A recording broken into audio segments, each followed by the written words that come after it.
Acharam? Irmãos, sabe aquele texto que por anos a fio você vai lendo, e aí você marca aquele texto, aquela história, entendendo da parte de Deus que tem algo ali muito precioso, muito importante, mas você não tem assim uma luz completa sobre aquilo. Eu confesso que por muitos anos eu namorei esse texto, especificamente a história da mula de Balaão. E por muito tempo eu quis falar sobre essa mula, e eu fiz questão de que o tema dessa palavra tivesse também mula. E eu coloquei o tema: não despreze as mulas da parte de Deus. Vamos dizer juntos nessa manhã? Mais uma vez. E no meu tema eu coloquei mulas entre aspas, tá bom? Para que você entenda da melhor maneira de que Deus usa muitos instrumentos para falar conosco. E a partir do versículo 21 ao versículo 34, a palavra do Senhor diz assim: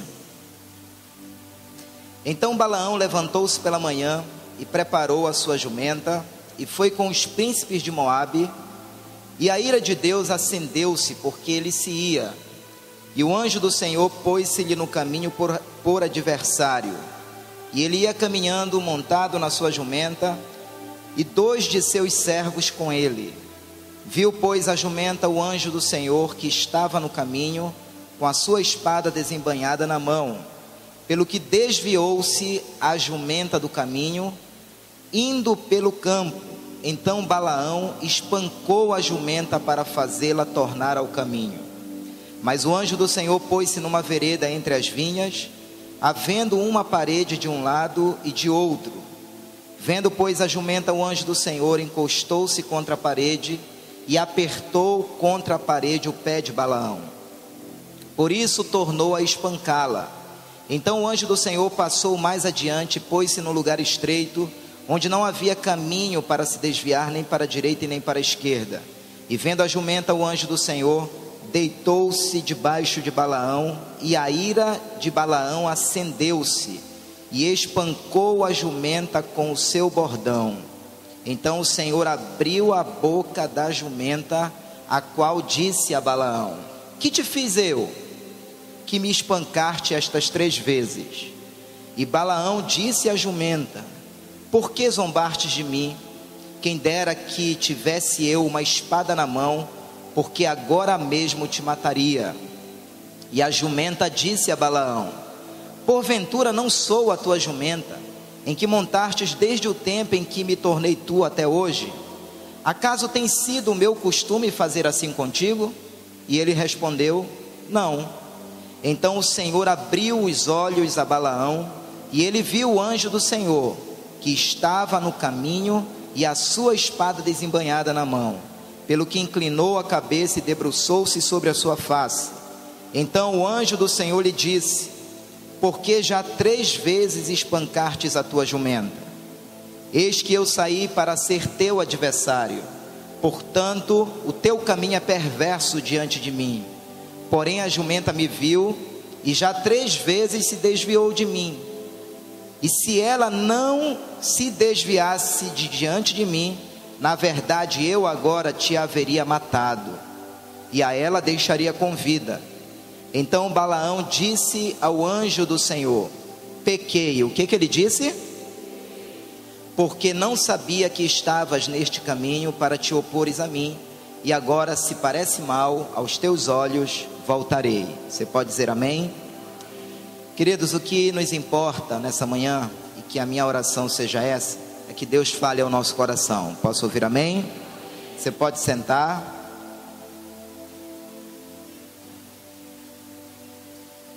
Permanecer com a sua Bíblia aberta nesse texto.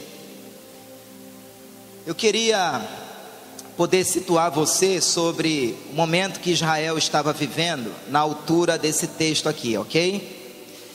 Lembrando que não fazia muito tempo que Israel tinha saído do Egito pela mão do Senhor, uma grande libertação Deus havia promovido naqueles dias. Israel estava trilhando pelo deserto rumo a Canaã. E o que era interessante, amados, é que por onde Israel passava, Israel estava destronando reinos, estava conquistando territórios, estava derrotando inimigos. Na verdade, aquele povo numeroso caminhando pelo deserto estava causando muito pavor por onde passava. E no determinado momento Israel se acampou nas campinas de Moabe, onde tinha um rei chamado Balaque, que era o rei dos Moabitas. Quando esse rei chamado Balaque tomou conhecimento de que Israel estava acampado nas suas terras, esse rei Balaque ficou apavorado. Ele ficou o quê? Ficou com medo. Era como se Balaque dissesse assim: eu tenho que fazer alguma coisa para parar esse povo. Eu tenho que fazer alguma coisa para frear esse povo. E aí naquele tempo Balaque teve uma ideia, porque tinha um profeta chamado Balaão, que era muito conhecido naquela época. E Balaão era aquele profeta que quando amaldiçoava, a maldição acontecia, quando abençoava, a bênção acontecia. Então ele era muito conhecido como um grande vidente naquela época. E Balaque então mandou os seus homens para conversar com Balaão, para contratá-lo para amaldiçoar Israel. Quando os homens chegaram para conversar com Balaão, tentaram convencê-lo de todas as formas para amaldiçoar Israel, e conseguiram. E quando Balaão está trilhando aquele caminho rumo ao local aonde ele estaria amaldiçoando o povo de Deus, então ele teve essa experiência com a sua própria jumenta. Sabe, queridos, eu creio que Deus ele pode usar muitos instrumentos para falar conosco, mas particularmente aqui entre nós, através de uma jumenta, de uma mula. Parece estranho, sim ou não? Sim ou não? Muito estranho. Porque imagine você em casa com seu cachorrinho de estimação, e antes de dormir você vai na cozinha, prepara o jantar do seu cachorrinho, abre um pacote novinho de ração, coloca a ração para ele comer, e na primeira mastigada o seu cachorrinho olha para você e diz assim: que péssimo gosto você tem, viu? Não teria uma marca de ração melhor para você ter comprado? Irmãos, das duas uma: ou você sairia na casa gritando de pavor, ou você imediatamente ligaria para o Domingo Espetacular, dizendo que você descobriu a nova sensação do Brasil, e perguntaria quanto seria o seu cachê. Amados, o que é curioso nessa história é que Balaão começa a conversar com a jumenta tranquilamente. Ele interagiu com a jumenta, ele conversou com aquela mula, ele bateu papo com ela, e não se deu conta de que um animal irracional estava conversando com ele. Deus estava usando essa mula como um instrumento de alerta e de repreensão para o Balaão. E eu quero usar a figura dessa mula como uma forma ilustrativa para retratar alguns instrumentos que Deus usa para falar conosco. Eu posso ouvir amém? E Deus usa esses instrumentos para falar conosco com o intuito de nos atrair para o centro da sua vontade. Então eu quero chamar de mulas, entre aspas, os meios que Deus utiliza na maioria das vezes para falar conosco. Eu posso ouvir amém?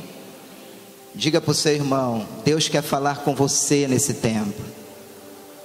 Deus quer falar muito com você nesse tempo. E eu quero dar um nome a essa primeira mula, entre aspas, que eu diria que é o principal instrumento que Deus usa para falar conosco. E eu chamaria de palavra de Deus. Quantos têm sua Bíblia aí? Levante a sua Bíblia. Diga comigo: a palavra de Deus é o principal instrumento que Deus usa para falar comigo. Você crê nisso? Irmãos, no passado Deus usava várias formas para falar com o seu povo. Outrora através de uma nuvem, de uma coluna de fogo, de uma mula. Falou com Pedro através do cantar de um galo. Mas hoje Deus, Ele fala conosco por intermédio da sua palavra e do seu Espírito. Posso ouvir amém? Deus fala conosco por intermédio da sua palavra e do seu Espírito. E nós não podemos, amados, tratar a palavra de Deus como se fosse uma voz irracional e sem valor. Nós não podemos tratar a palavra de Deus como se fosse uma voz desprezível para todos nós. Aquela mula tinha a missão de proteger o Balaão. Aquela mula tinha a missão de alertar aquele profeta. Mas ele não deu crédito. Ele estava completamente cego. Queridos, não seria essa a missão da palavra de Deus na nossa vida? A de nos alertar, a de nos proteger, a de nos guardar de tantos males, de tantas situações, até mesmo diabólicas. A Bíblia chega a dizer em Provérbios 14:12, que há caminho que parece ser o correto diante dos nossos olhos, mas o final dele é morte. Nem todo caminho que parece nos levar ao caminho da vida é na verdade um caminho de vida. E a gente poderia aqui retratar muitas religiões que estão aí fora apresentando na verdade um caminho de vida. Mas toda e qualquer religião, todo e qualquer caminho que não apresenta Jesus Cristo como Filho de Deus, sendo aquele o único instrumento pelo qual devamos ser salvos, essa religião, queridos, é uma religião de morte. Quantas pessoas estão atrás de profecia, estão atrás de revelação, estão atrás de um profeta, porque elas querem ouvir a voz de Deus. Sabe, querido, toda a profecia e toda a revelação que Deus quer que você e eu soubéssemos, ela está aqui. Qualquer homem, qualquer mulher em nome de Deus, se proferir alguma coisa que passar desse livro aqui, seja ele anátema, seja ele amaldiçoado. Pastor, eu quero uma revelação de Deus, está aqui. Pastor, eu quero ouvir a voz de Deus, está aqui. Pastor, eu quero que Deus fale comigo, está aqui. Eu posso ouvir amém nessa manhã e um aplauso a esse Deus maravilhoso.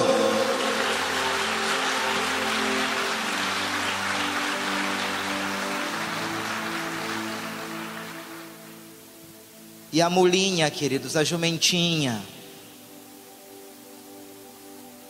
estava coberta de razão quando tentava desviar o Balaão daquele caminho.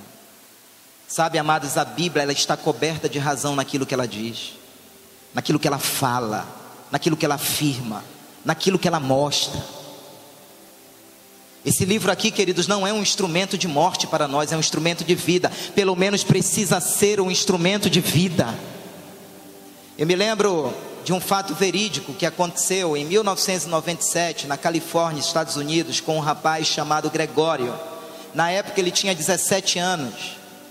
E o Gregório, ele morava numa rua e ele tomou conhecimento naquele dia, naquele final de semana, de que os moradores de uma casa da esquina tinham viajado para uma outra cidade. E ele era sabedor de que aquela casa possuía uma piscina.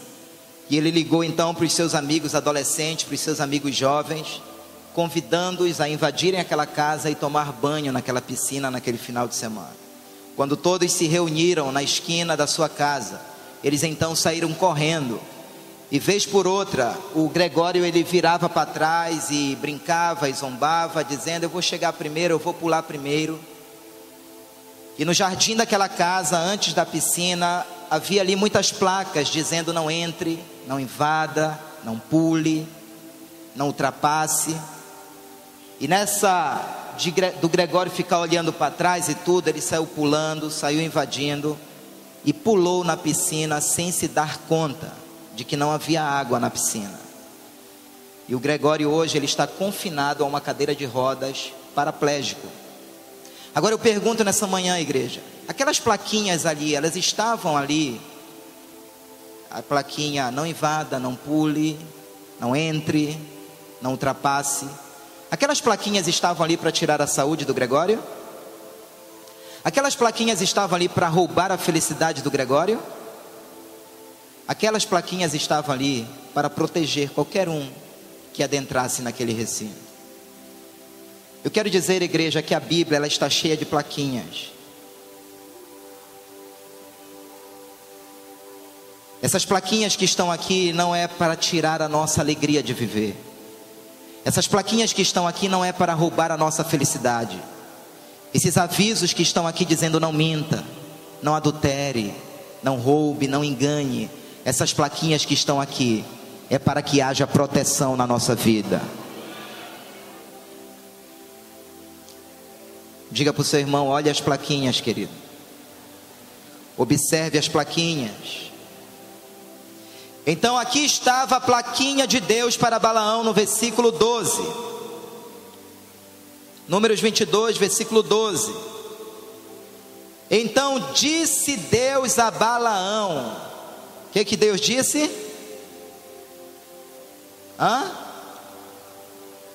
Não irás com eles, nem amaldiçoarás a este povo, porquanto é povo abençoado.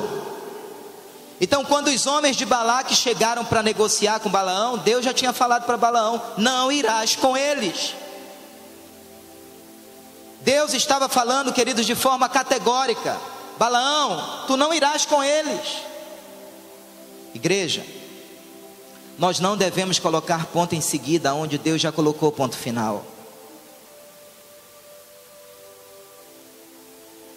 Já era motivo suficiente para Balaão saber que não deveria amaldiçoar o povo de Deus. Isso já deveria ser uma razão suficiente para que ele soubesse que não deveria amaldiçoar o povo de Deus.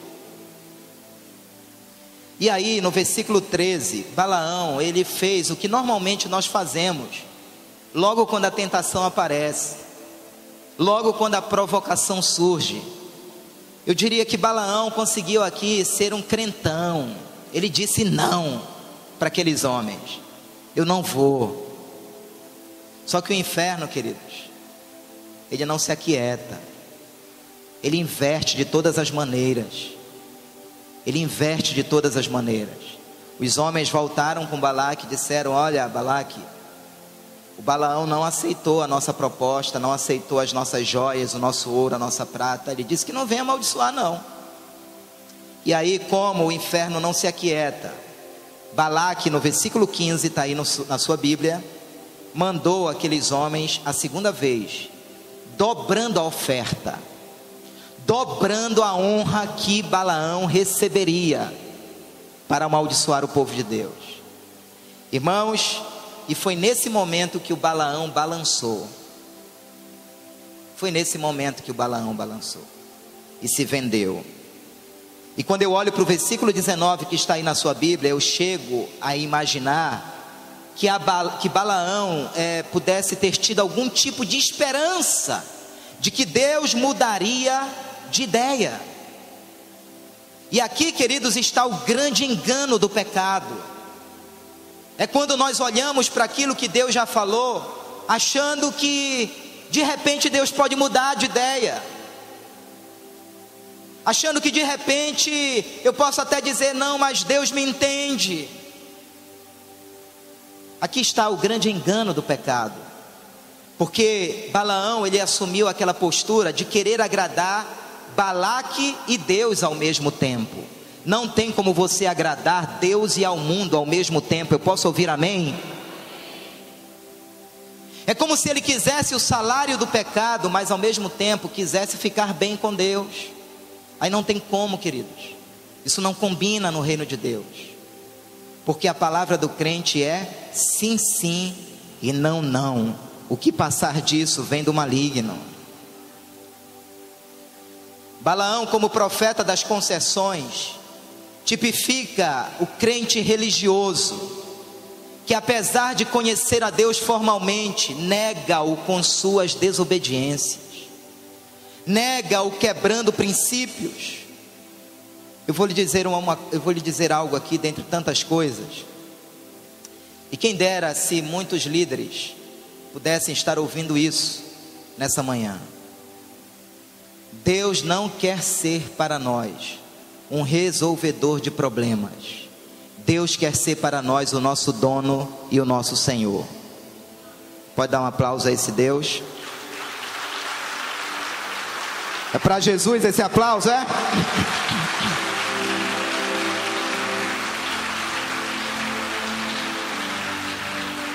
Deus não quer ser para nós um resolvedor de problemas.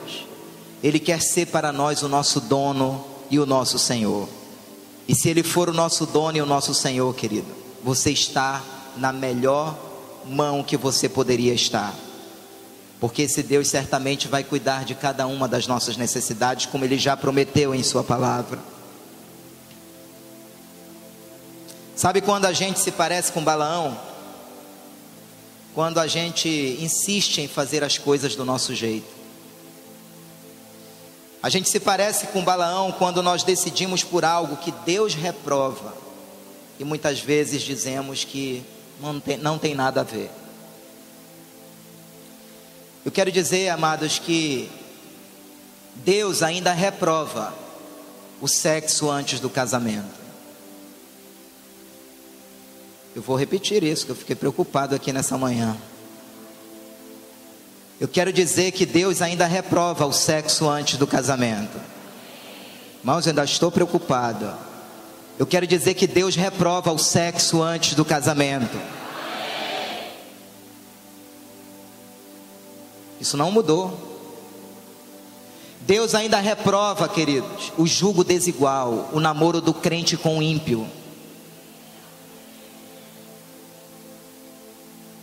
E pergunte para mim, pergunte para os pastores dessa igreja: quantos casais nós conhecemos que estão pagando duramente o preço até hoje? Porque o que Deus está considerando não é a possibilidade dessa pessoa se converter lá na frente. Isso pode até acontecer, mas o que Deus está considerando é a sua postura de obediência à sua palavra. É isso que está valendo, é isso que está contando diante do Senhor.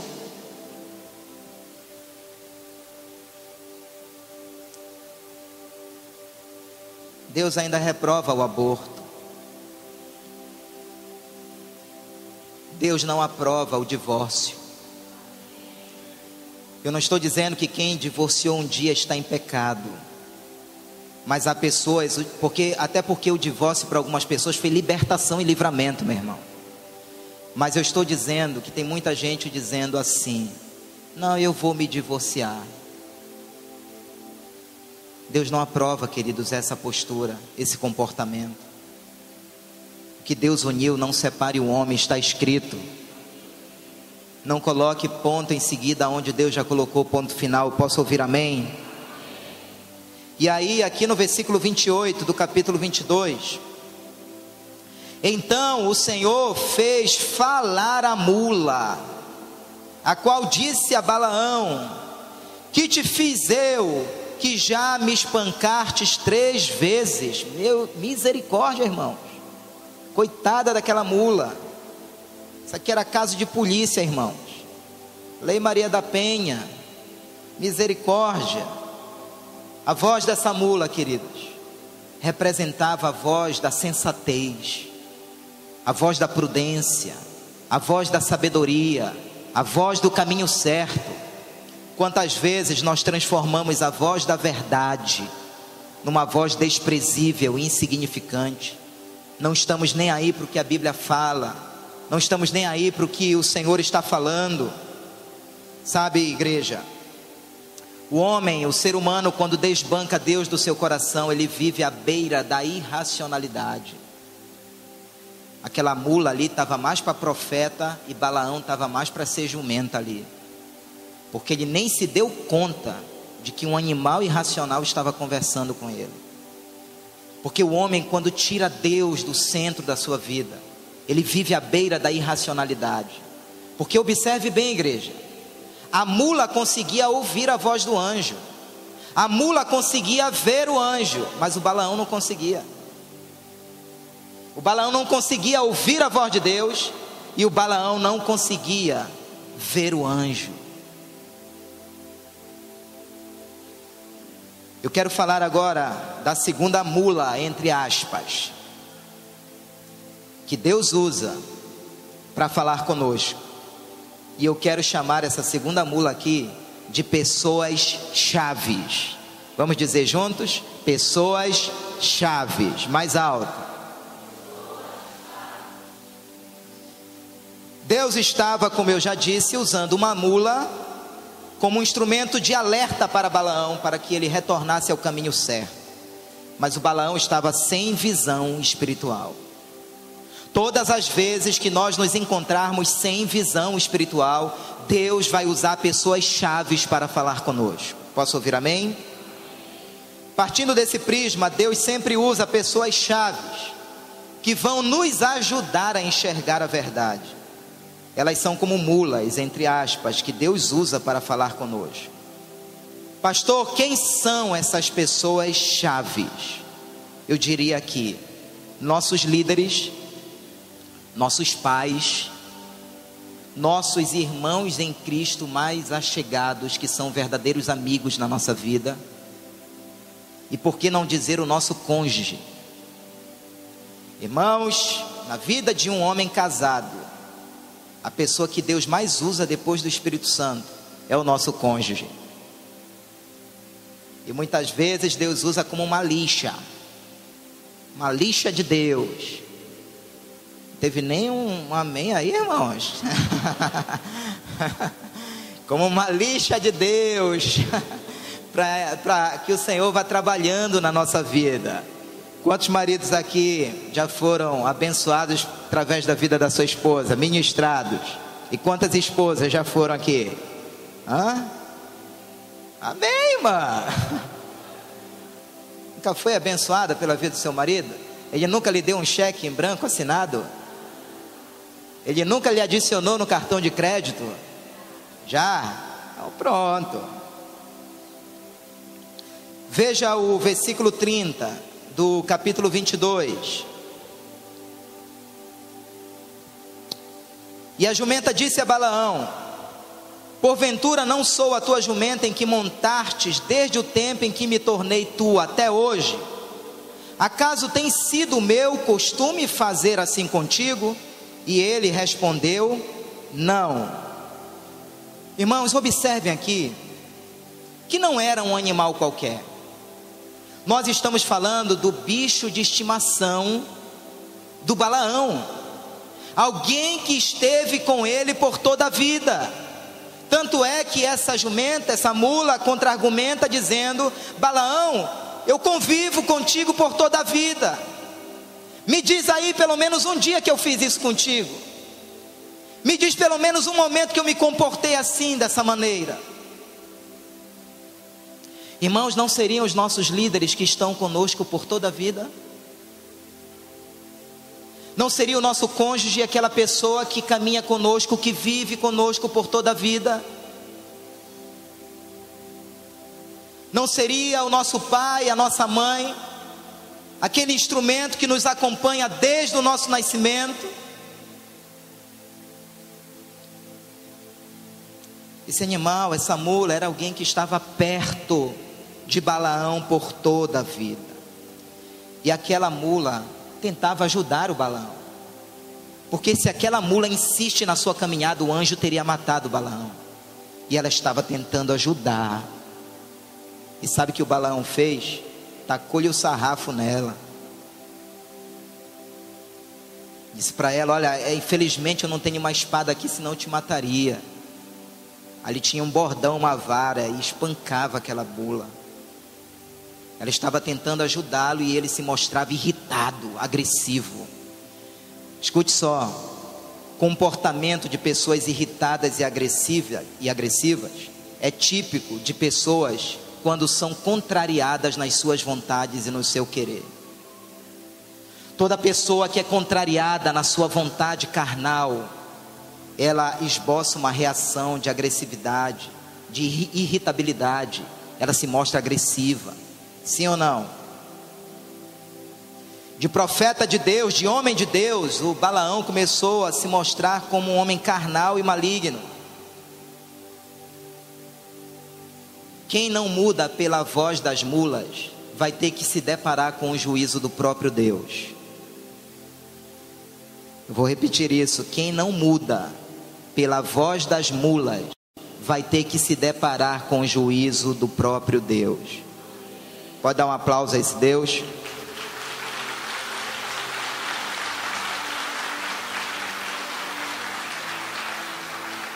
Irmãos, o que dizer dos nossos líderes, dos nossos pastores? Eu estou aqui como uma mula, entre aspas, falando da parte de Deus para a sua vida. Eu diria que um pastor de verdade, um pastor genuíno, jamais conduzirá uma ovelha a um caminho de morte e juízo. E nessa igreja nós temos pastores de verdade aqui nesse púlpito. Você pode dizer amém? Um discipulador de verdade, um líder de célula comprometido, jamais, querido, vai te conduzir a um caminho de morte, a um caminho de juízo. Lá em 1 Crônicas, capítulo 20, versículo 20, chega a dizer assim: crede no Senhor vosso Deus e estareis seguros, crede nos seus profetas e prosperareis. Nós não podemos viver, amados, apenas a primeira parte desse texto aqui. Não, pastor, por mim a Bíblia é tudo, para mim Deus é tudo e isso basta. Mas esse versículo ele continua dizendo: crede nos seus profetas e prosperareis. Porque Deus não faz nada nessa terra sem antes revelar aos seus profetas, aos seus ungidos. A Bíblia chega a dizer em Hebreus 13:17: obedecei a vossos guias e sujeitai-vos a eles, porque eles velam por vossas almas. Sabe, querido, com a unção que você honra um líder, você é honrado. Você não pode dizer que serve a Deus e não está nem aí para o que o seu líder fala, para o que o seu pastor fala.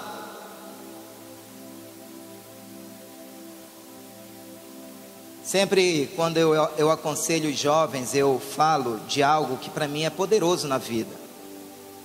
Existe uma engrenagem poderosa na vida, é quando você une a vitalidade de um jovem com a experiência daqueles que estão mais na frente.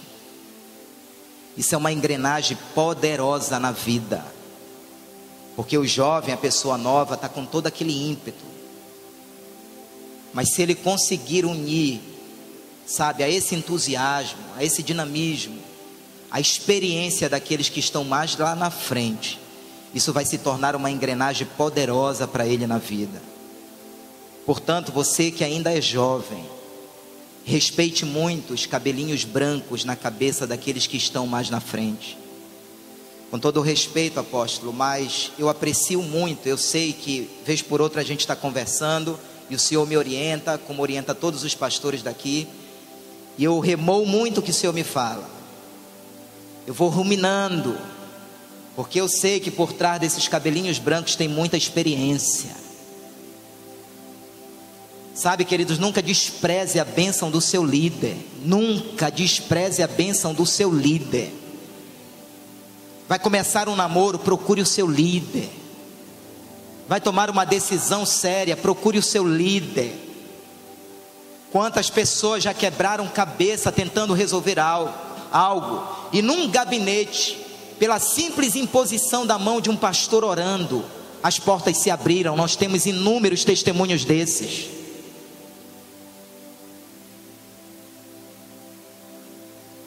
Crede nos seus profetas e prosperareis. Uma outra pessoa chave,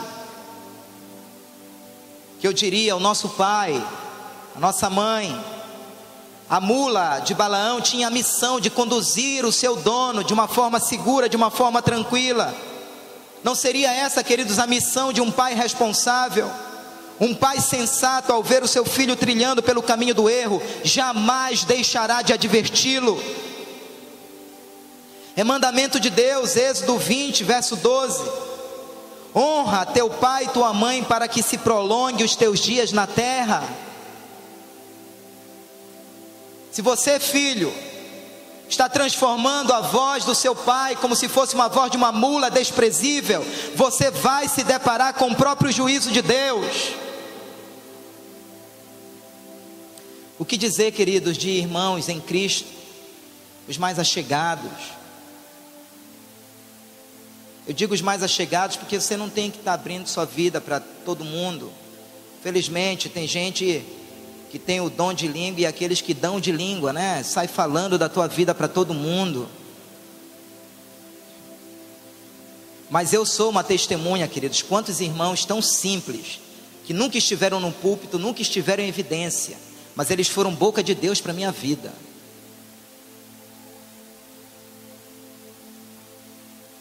Escute só, nunca despreze, seja quem for, nunca despreze quando alguém lhe chamar a atenção ou lhe repreender por algo.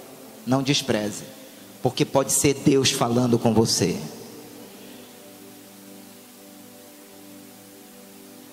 Diga para o seu irmão, preste atenção na mula, irmão. Tem que prestar atenção, tem que ficar atento o que Deus está querendo dizer. Uma outra pessoa-chave, querido, nosso cônjuge. Quantos maridos, quantas esposas ferem e são feridos, porque não há diálogo, não há conversa. Maridos que não ouvem conselhos, mulheres que não são sábias porque não ouvem conselhos. E aí uma história conjugal marcada por tanta ferida, por tanta mágoa, por tanto ressentimento. Tem a história de um marido que ele era um papel de embrulhar prego 3x9, irmãos, grosso, terrível. E ele era assim quando namorava e quando estava noivo com aquela jovem, né? E às vezes alguns até nutrem a ideia, não, mas quando casar melhora. Você está enganado, às vezes piora. Mas mesmo assim aquela jovem decidiu casar com ele. Só que um dia antes do casamento, eles arrumando o apartamento, uma história de namoro muito conturbada, ela levou para o apartamento uma caixa vermelha. E ela disse assim para ele, amor, quando a gente se casar, eu quero que você prometa algo, que você nunca abra essa caixa, por nada, nunca abra. Nunca abra. E ele disse, eu vou tentar. E beleza, ela deixou a caixa numa estante, eles casaram. E por ano eles foram convivendo. E nesse um ano o relacionamento já não estava bem. E ela tinha saído de casa e ele julgou como o casamento já não estava bem mesmo. Ele não tinha mais nada a perder, ele disse, eu vou abrir essa caixa aí que um dia ela me pediu para que eu nunca abrisse. Irmãos, quando ele pegou a caixa vermelha em cima da estante, ele abriu a caixa. Dentro da caixa tinha 4 ovos e 3.000 reais. E ele ficou extremamente curioso, não entendeu absolutamente nada. E aí ele não teve saída. A curiosidade fez com que ele confessasse que ele tinha aberto aquela caixa. E quando a esposa chegou, ele disse, olha, eu quero dizer que eu quebrei aquela palavra do início do nosso casamento, de que eu nunca abriria essa caixa, e hoje eu abri a caixa. Mas eu não entendi o que significa aqueles 4 ovos que estão lá. E ela prontamente disse, amor, eu propus no meu coração trazer essa caixa vazia e guardar um segredo dentro dela. Todas as vezes que você me ferisse no nosso casamento, que você me machucasse, eu colocaria um ovo dentro dessa caixa. E ele então abriu um sorriso, até não acreditando, porque na cabeça dele ele tinha ofendido muito mais aquela esposa ao longo daquele ano. E ele prontamente disse, mas meu amor, eu estou até surpreso porque eu só te feri 4 vezes nesse ano. Uma a cada 3 meses. Tudo bem, e os 3.000 reais, o que significa? E aí ela disse, acontece o seguinte, cada vez que completava 1 dúzia dentro da caixa eu vendia.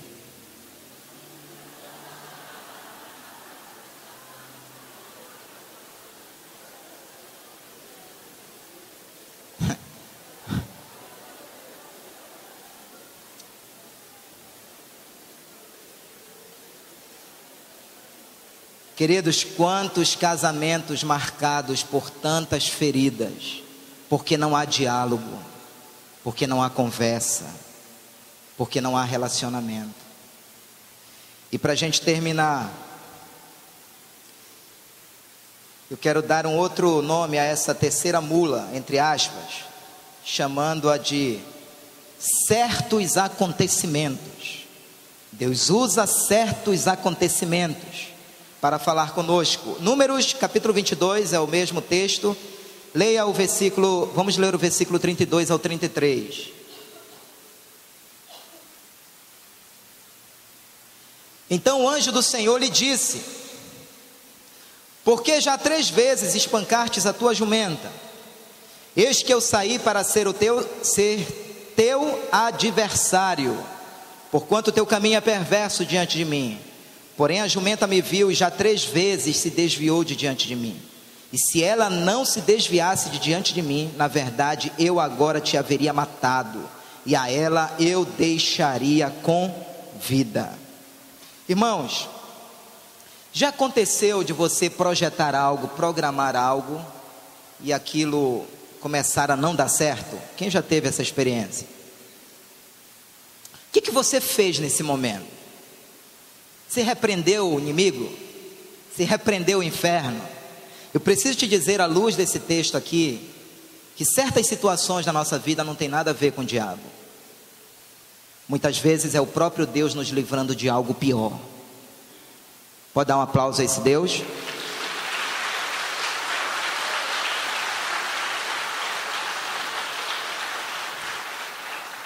Irmãos, foi por causa dessa mula que Deus, por 3 vezes e de maneiras diferentes, estava tentando poupar a vida de Balaão.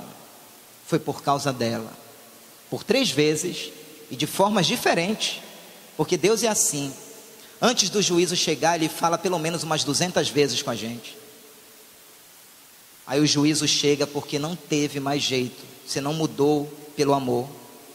Aí vai vir a dor, vai vir a espada.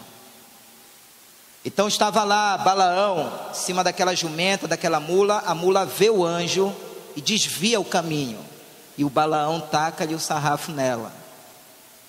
E aí o Balaão, seguindo por outro caminho, era um caminho estreito, tinha uma mureta de um lado e do outro. A mula prende o pé de Balaão na mureta, e ele, irritado, bate novamente ali na sua mula, na sua jumenta. E por fim, queridos, a mula vai passando por um outro caminho, vê o anjo novamente e se esparrama no chão, debaixo do Balaão. Você lembra daquela tempestade que Jonas sofreu quando tentava desobedecer a Deus? Irmãos, aquilo ali não era o inimigo não, aquilo ali era Deus querendo tratar a desobediência do seu servo. E todo um projeto, todo um sonho de Jonas em fugir para Nínive, em Tarsis, estava naufragando. Quantos sonhos, quantos projetos nossos estão naufragando, porque nós estamos vivendo eles em nome de uma desobediência, passando por cima da voz de Deus, passando por cima da vontade do Senhor. Certas circunstâncias podem assumir o papel de mulas em nossas vidas, mas por intermédio delas, Deus vai falar, a fim de entendermos a sua vontade. Agora, que ironia isso aqui, viu? Porque Balaão naquela época era conhecido como um profeta que previa, que enxergava longe, profeta que tinha conhecimento dos acontecimentos, mas ele não conseguia enxergar que Deus estava sinalizando para livrá-lo da morte e do juízo. Ele não conseguia enxergar. É por isso que talvez em 1 Coríntios capítulo 10, versículo 12, a Bíblia diz assim: aquele pois que pensa estar de pé, cuide para não cair. Na verdade, ele não está de pé, ele pensa que está de pé. A Bíblia chega a dizer que Sansão, quando partiu para cima dos filisteus, ele não sabia que o Espírito de Deus já não era mais com ele. Eu termino dizendo o seguinte: que circunstâncias da sua vida lhe fazem lembrar que a mula já parou? Se você já fez de tudo o que sabe fazer para que alguma coisa aconteça e não acontece, Então não adianta mais ficar usando a sua força, a sua influência, seus recursos humanos e financeiros. Pois se o anjo do Senhor estiver resistindo você, a única solução é a de se arrepender e confessar diante do Senhor, dizendo o que Balaão disse aqui no versículo 34. Então Balaão disse ao anjo do Senhor: pequei. Irmãos, essa pequena palavra, ela fala muito no reino do Espírito. Essa pequena confissão, ela quebra cadeias tenebrosas sobre a nossa vida que você não tem ideia. É tudo que uma pessoa que está em desobediência precisa fazer diante de Deus. É se humilhar, se arrepender, dizendo: Senhor, eu pequei. A culpa é minha mesmo, Senhor. Se meu casamento está assim, a culpa é minha. Se a minha família, minha vida financeira está assim, a culpa é minha. Sabe, se o caos espiritual se instalou na minha casa, Senhor, eu assumo isso como sacerdote. Ele disse: pequei, porque não sabia que estavas neste caminho para te opores a mim. E agora, se parece mal aos teus olhos, eu voltarei. O que Deus busca em nós, amados, não é perfeição, porque a perfeição absoluta nós só teremos no céu. Mas o que Deus busca em nós é sinceridade, porque nós estamos num processo de aperfeiçoamento. Ele é o sumo sacerdote que se compadece das nossas fraquezas. E esse foi o grande pecado dos fariseus, que tentavam demonstrar uma aparência religiosa, mas na verdade eles eram como sepulcros caiados, brancos por fora e podres por dentro. Sabe, queridos, o olhar de Deus passa primeiro por aquilo que está dentro de nós, e depois por aquilo que nós externamos. Hoje é essa manhã em que de alguma forma Deus de repente falou ao nosso coração, e eu queria te convidar a ficar em pé.